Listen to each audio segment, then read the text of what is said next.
que é um bate-papo. Porque o que eu vou compartilhar na noite de hoje com vocês são reflexões que foram feitas, na qual eu me questiono e me exercito diariamente. Então, são reflexões, por isso é um bate-papo, Tida. E sempre será, né? Quando eu estiver aqui na frente, é assim que eu vejo, que eu entendo. Então, segunda-feira passada, nós tivemos um grupo de estudo, pouquinhas pessoas, estava bem frio também, como na noite de hoje, e aí nós estávamos conversando a respeito da evolução ética, moral e a evolução material, intelectual. E aí a Su, pontualmente, disse, gente, a evolução ética, moral é muito pequena, e nós tentamos contemporizar e dissemos, não é bem assim, né? Nós tivemos, assim, várias evoluções. Aí nós começamos a lembrar de coisas que aconteceram 100 anos atrás. Então, daí hoje era uma diferença enorme. Até a forma que nós, mulheres, somos tratadas, ou éramos tratadas, né? Aí, quando eu estava preparando esse material, então, ao invés de tomar um tempo de 100 anos, eu pensei nos últimos 30 anos. Aí, quando você reflete sobre os últimos 30 anos, há 30 anos atrás, quem pode se recordar, né? A gente tinha a chegada do fax, sabe? Facsimile, né? E quantos de nós não se surpreendeu que você punha o papel de um lado e saía do outro, né? Aí hoje, eu tinha separado outros exemplos para estar dividindo com vocês, como eu falei, como, por exemplo, você vai num bar, num restaurante, você paga com o celular, né? Você quase faz assim, né, na perna para pagar, chique demais esse negócio de pagar com o celular, né? Oh my God, né? A gente pensa. Aí, eu até errei na dancinha, porque eu não tinha treinado, porque eu, vindo para cá, li uma matéria, falei, meu pai, sabe que as nursing homes, que são as casas, em português, os asilos que cuidam dos idosos, já tem robôs trabalhando na lavanderia. Assim, sabe, vem encapadinho, é mais ou menos uma máquina, mas que faz exatamente o papel, já em condição regular. E outros, em teste, servindo as mesas. Robô servindo as mesas. Aí eu venho aqui e tiro o chapéu, dou a mão à palmatória para a Su. De fato, em 30 anos, o progresso que nós tivemos, intelectual, material, é astronômico, perto do nosso progresso moral e ético. Porque em 30 anos a gente não teve, de fato, uma revolução de hábitos e costumes, né, na prática moral e ética, como nós tivemos na nossa vida material, vamos colocar dessa maneira.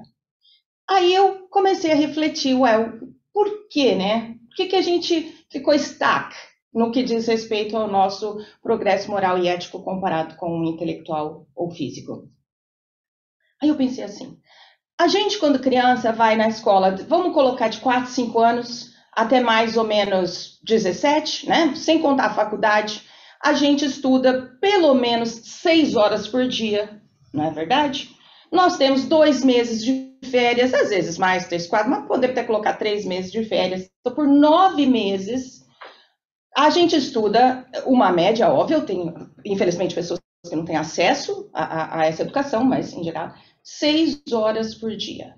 A gente vê inglês, a gente vê português, a gente vê matemática, a gente vê física, a gente vê biologia, certo? Uma enxurrada de informações. Aí, nas outras 2 horas, a gente faz um esporte, não faz? A gente vai, ou uma dança, ou alguma coisa que é o entretenimento, Sabrina falou, será? Ou uma coisa que é o entretenimento, né? Nessas outras 2 horas. Então, na verdade, a gente exercitou a mente e o corpo. Eu te pergunto, quantas horas por semana nós dedicamos a uma reflexão de ordem moral, ou espiritual, ou ética? Tinha como ser diferente? Não, porque a gente planta cebola, você vai colher cebola, você planta alface, você vai colher alface, não é verdade?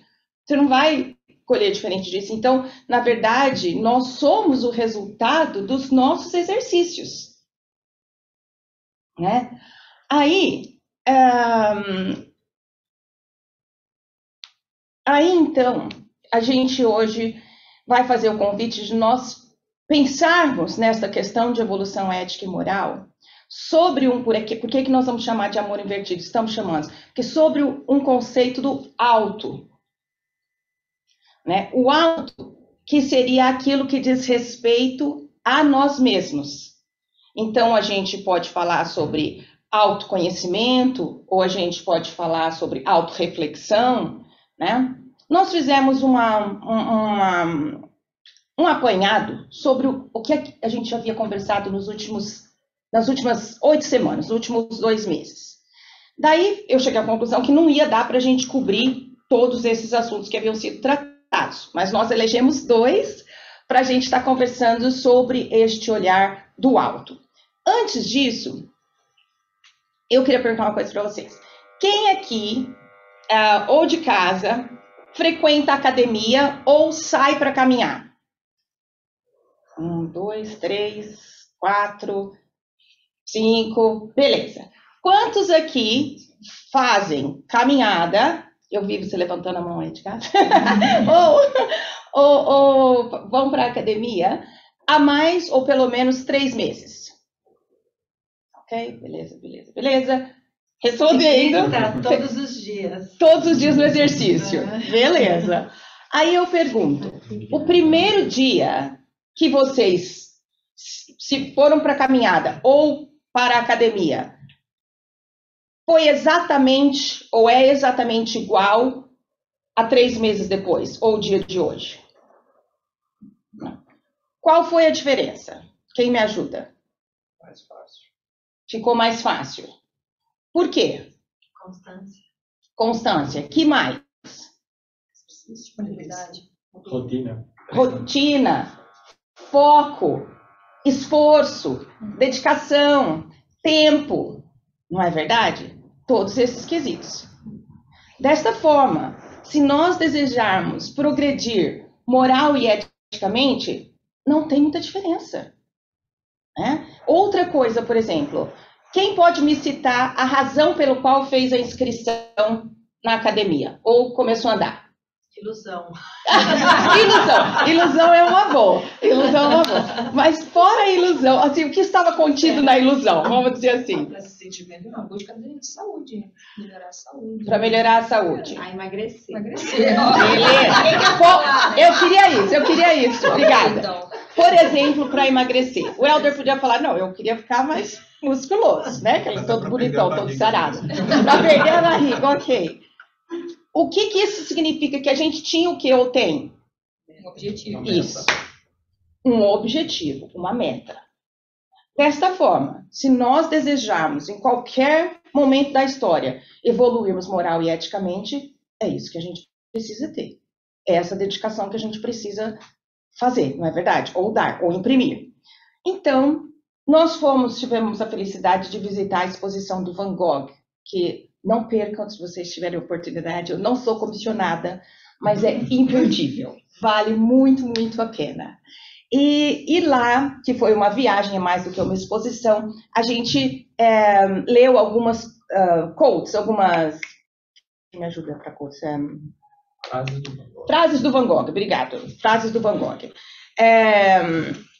E aí uma delas dizia assim: grandes coisas são feitas por impulso, mas nascem de uma série de atitudes reunidas, nascem de uma série de pequenas coisas reunidas. Mesmo aquilo que parece impulso e é uma grande ideia de uma hora para outra, é composto. Existe um cenário por trás. Existe algo na nossa caminhada que nos impulsionou àquela ideia brilhante. E é constituída de pequenos atos, de pequenas linhas de raciocínio para ter esse todo, né? Então, de novo, se a gente deseja esse progresso, a gente pode começar hoje, aqui, agora, dando o primeiro passo. porque é assim que a gente vai conseguir chegar lá, né? Muito bem.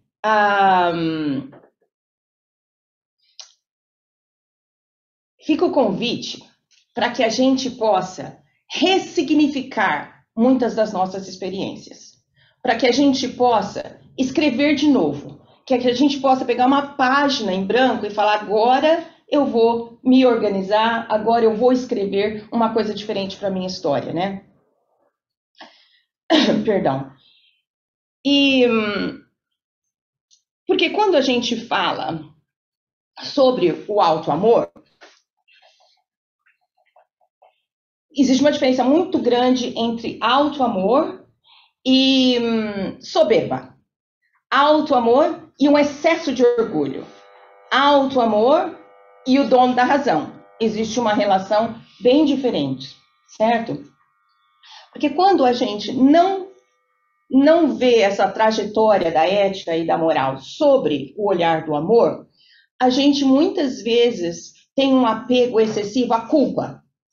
A gente tudo que a gente começa a ver o erro como sendo uma coisa de uma responsabilidade tão grande que ela nos puxa, em vez de nos dar a responsabilidade do ato para progredir, soma em sentimentos de nossas experiências anteriores, em coisas que foram agregadas à nossa história emocional, à nossa história espiritual, e aí naquele contexto, então, a gente assimila como sendo, por exemplo, mãe. Não tem uma coisa mais comum do que a culpa como companheira para a mãe. Às vezes porque teve que deixar o filho em casa para trabalhar, outras vezes porque eu estava conversando com uma amiga que tentou o parto normal e foi cesárea. Pronto, daí não fiz o suficiente, onde foi que eu errei, enfim. A culpa passa a ser, não só para as mães, para os pais, para todos nós, em determinados momentos, uma companheira muito grudenta, né? Principalmente quando a gente reflete sobre as nossas atitudes.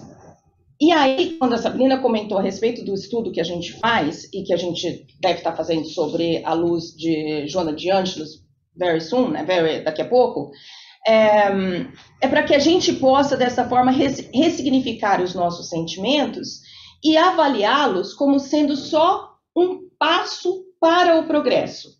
E não algo que é meu inimigo, porque eu sou ruim, porque eu não cresço, porque eu não saio do lugar, porque então, em vez de eu pegar a minha experiência como aprendizado, eu assumo um papel de vítima. O que também é um grande parceiro, um cúmplice da culpa, é o vitimismo. O que acontece quando eu sento na cadeira da vítima? Eu abro mão do meu livre-arbítrio. Eu deixo de exercer controle sobre as minhas tomadas de decisões, sobre os caminhos que eu quero seguir, porque eu sou a vítima. Então eu não tenho a força que se faz necessária.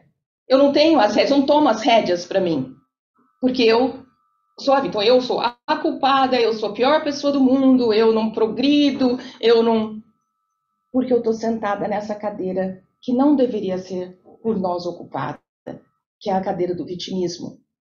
Então, o convite é para que a gente, ao refletirmos, não dizer, o auto-amor também não quer dizer que a gente é perfeito.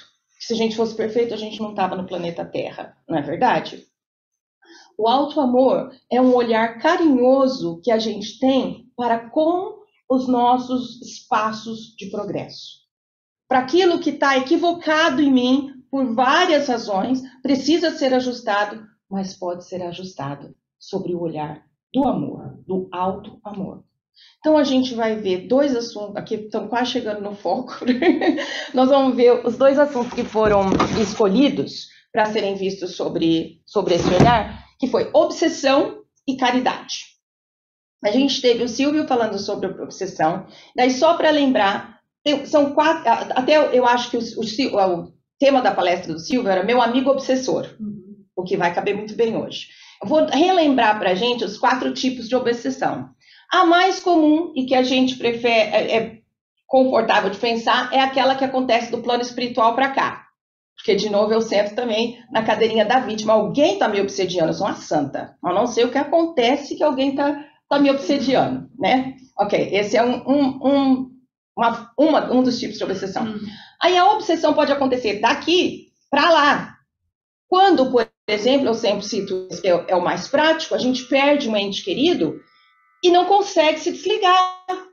Puro amor, que se transformou em dor e que daí me escravizou, mas eu não consigo me desligar. Então eu acabo obsediando, né? Alguém que está lá tentando seguir a jornada.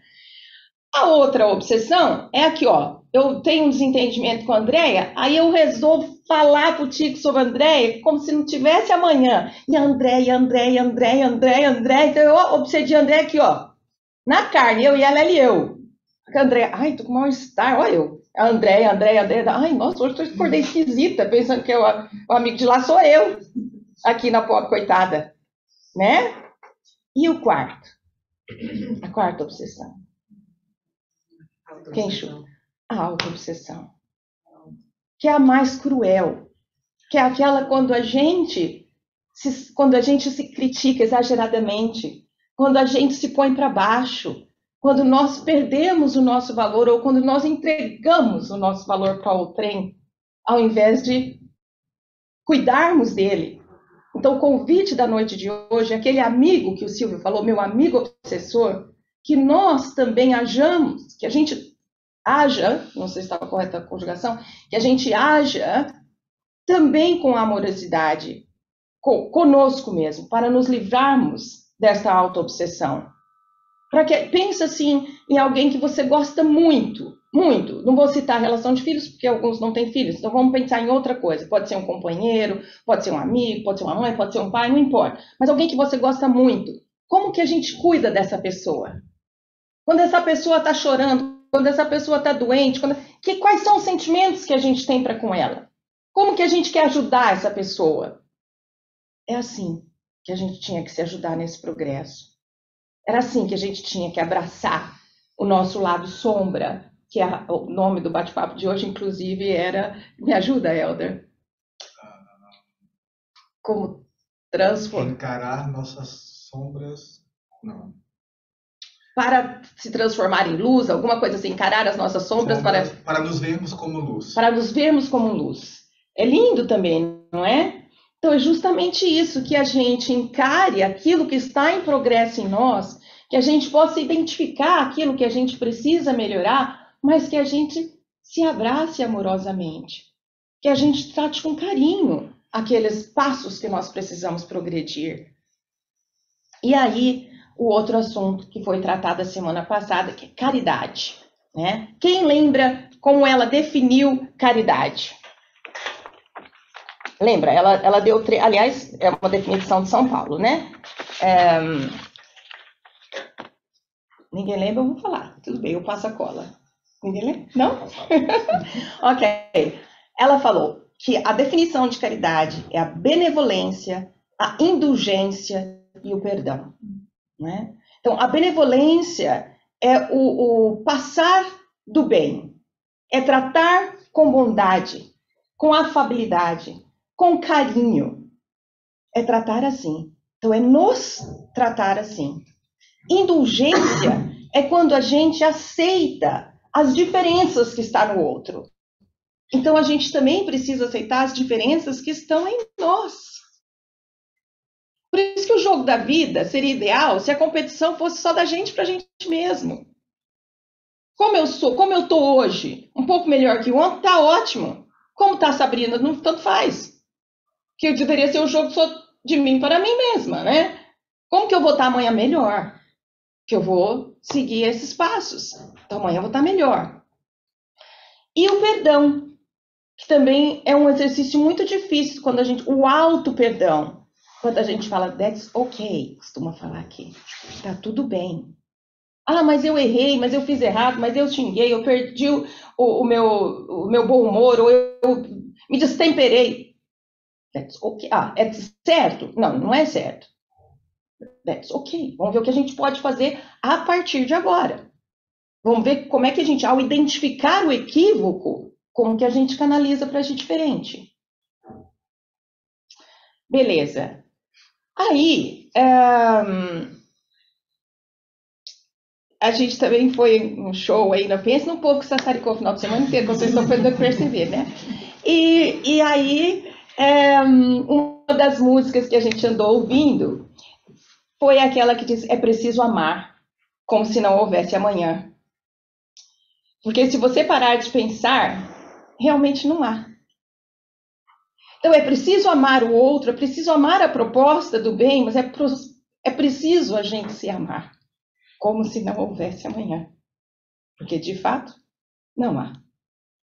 Quando a gente percebe, já é amanhã, não é mais hoje. Né? E assim segue. O que eu estou falando agora, o minuto passado não é mais presente. Beleza.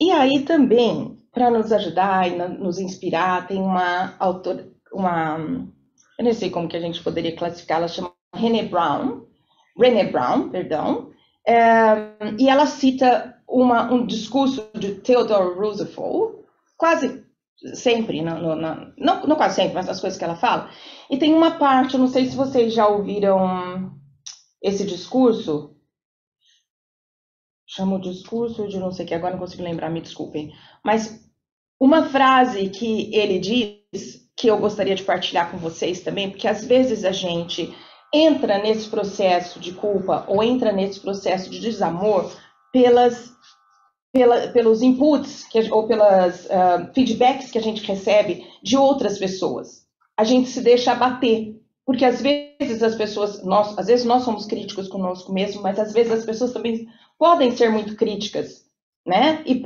podem não ter muito cuidado para falar. E aí elas acabam acabam pressionando acionando alguns botões em nós. Então, aí vem a frase dele para nos ajudar também nesse sentido, que diz assim: espera só um pouquinho. Aqui, tá certo. O que importa não é o homem que critica ou que aponta o erro.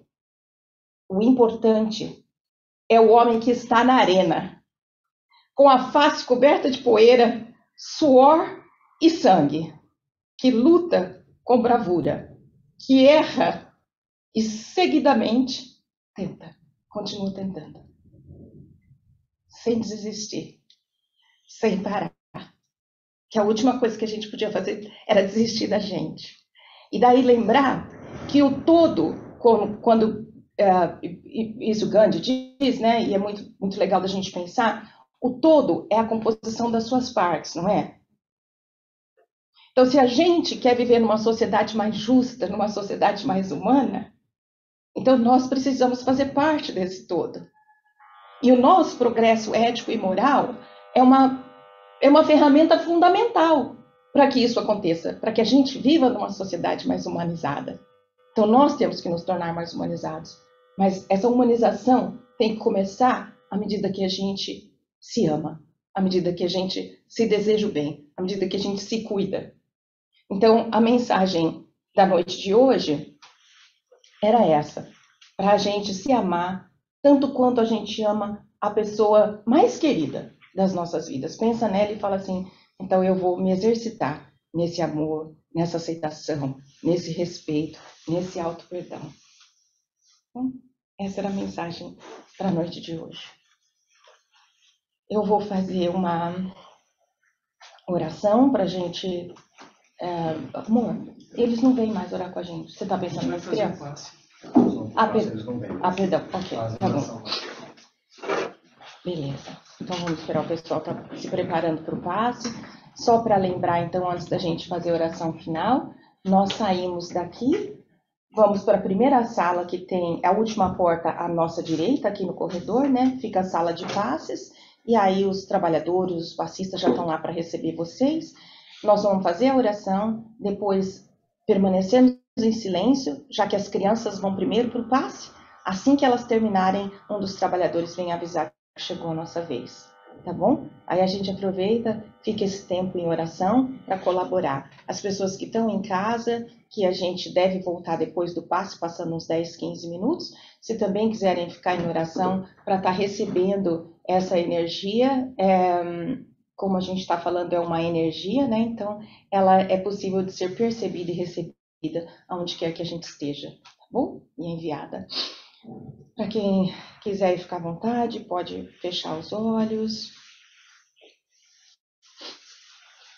entregando entregando o nosso coração, a nossa mente para a espiritualidade de luz, garantindo a nossa conexão com os nossos anjos, com os nossos mentores,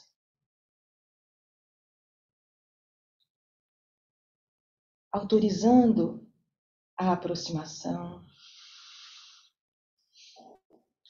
sentindo essa presença.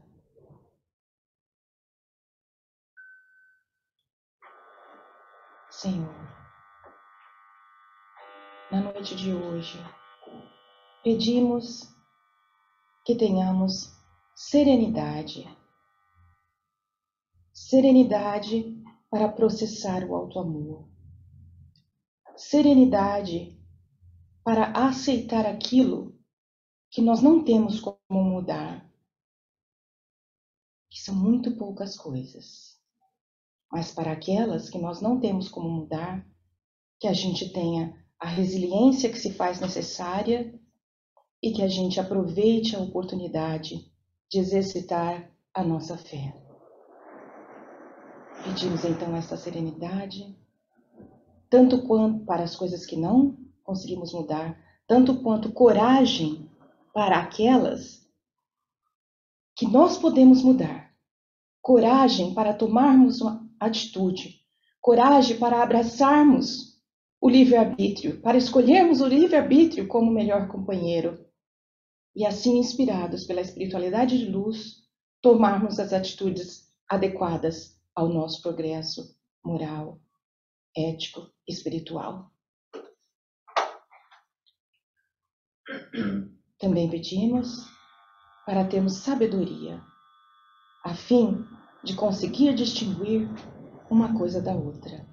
O momento em que se exige o exercício da fé para o momento que se exige uma tomada de decisão. Que nós tenhamos uma abençoada semana, que a paz que o Cristo nos ensinou seja e esteja conosco hoje e sempre. Amém.